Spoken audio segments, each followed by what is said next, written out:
Hello बच्चों, नमस्कार। कैसे हैं आप लोग? आशा करता हूं कि आप लोग बहुत ही अच्छे होंगे और आप लोग अपने पढ़ाई में जोरों शोरों से लगे होंगे। मैं सोनू सर स्वागत करता हूं आप लोग को इस यूट्यूब प्लेटफॉर्म पर। तो बच्चों, आज हम लोग देखने वाले हैं क्लास 10 के त्रिकोणमिति की प्रश्नावली 8.2 के क्वेश्चन नंबर 1 का 5वां नंबर प्रश्न, जो कि ये क्वेश्चन जो है, देखिए क्या बोल रहा है क्वेश्चन, ध्यान पूर्वक समझिएगा। क्वेश्चन बोल रहा है क्या कि 5 cos² 60 degree plus 4 sec² 30 degree minus tan² 45 degree बटे में sin² 30 degree plus cos² 30 degree. इसको क्या करना है, हल करना है। बहुत ही आसान प्रश्न है ये, ठीक है। केवल मान रखना है और मान रख करके हल कर देना है, सिंपल सा प्रश्न है। ध्यान दीजिए कैसे किया जाएगा, ध्यान पूर्वक समझिएगा। प्रश्न बोला कि 5 cos² 60 डिग्री। तो पहले ये बताइए कि cos 60 का मान कितना होता है। तो cos 60 का मान जो होता है 1/2 होता है। कितना होता है? 1/2। और स्क्वायर है तो स्क्वायर कर दिया जाएगा, ठीक है। प्लस 4। अब देखिए sec 30 डिग्री, तो sec 30 का मान कितना होता है? ध्यान दीजिएगा कि sec 30 का मान कितना होता है। तो sec 30 का मान होता है, वो होता है 2/√3। कितना होता है? 2/√3। और स्क्वायर है तो कर दिया जाएगा स्क्वायर, माइनस tan² 45 डिग्री। तो tan 45 का मान होता है 1 और 1 का स्क्वायर कर दिया जाएगा तो 1 हो गया, बटे में।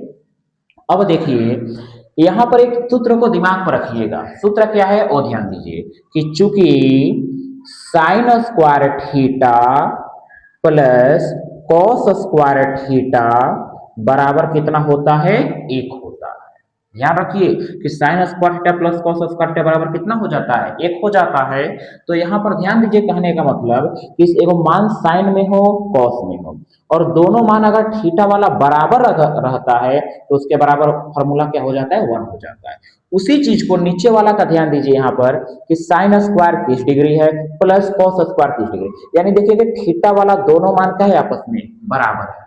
जब दोनों मान आपस में बराबर दिख जाए तो वहां पर sin² प्लस cos² बराबर सूत्र क्या हो जाएगा? 1 हो जाएगा। तो इनके बराबर हम डायरेक्टली लिख सकते हैं कितना? 1 लिख सकते हैं। लेकिन अगर कोई लोग ये चाहते हैं कि नहीं, हम क्या कर सकते हैं, करेंगे मान रख करके ही हल करेंगे, तो एकदम क्या कर सकते हैं, sin 30 का मान रखेंगे, स्क्वायर कर देंगे, cos 30 का मान रखेंगे, स्क्वायर करके जोड़ेंगे। तो देखिए नीचे वाले को हल कीजिएगा तो 1 आएगा फिर, ठीक है, वही बात आएगा। आप लोग वैसे भी कर सकते हैं, ठीक है। चलिए आगे समझिए, अगला क्या है फिर कि 5 है, 5 कर लिए, 1 का स्क्वायर करेंगे 1 होगा, 2 का स्क्वायर करेंगे तो 4 हो जाएगा, प्लस 4 है तो 4 लिख दिए। अब 2 का स्क्वायर किए 4 हो गया, और स्क्वायर से रूट हटेगा 3 हो गया, माइनस 1 हो गया। अब देखिए नीचे में 1 का कोई वैल्यू है क्या? नहीं है, तो नहीं है तो छोड़ दिया जाएगा। अब 5 और 1 में गुणा करेंगे 5/4, प्लस यहाँ पर गुणा करेंगे 4 और 4 में गुणा कर लेंगे 16/3, माइनस 1, ठीक है। अब 1 के नीचे कुछ नहीं तो 1 छिपा हुआ है। अब देखिए 4, 3 और 1 का लघुत्तम निकाल लिया जाएगा, 12 हो गया। अब 4 के पहाड़ा में 12, 3 बार में 3 और 5 में गुणा कर लेंगे 15 हो गया, ठीक है। अब 3 से 12 4 बार में, 4 और 16 में गुणा कर लीजिए 64 हो गया, माइनस 1 से 12 12 बार में, 12 और 1 में गुणा कर लिया जाएगा 12 हो गया, ठीक है।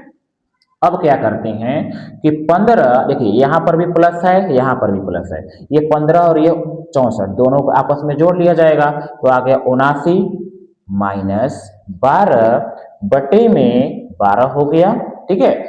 अब यहां पर क्या किया जाएगा, 79 में से 12 घटा दीजिए तो ये आ गया 67 और बटे में कितना हो गया? 12। तो ध्यान दीजिए यही प्रश्न का ये रहा सॉल्यूशन।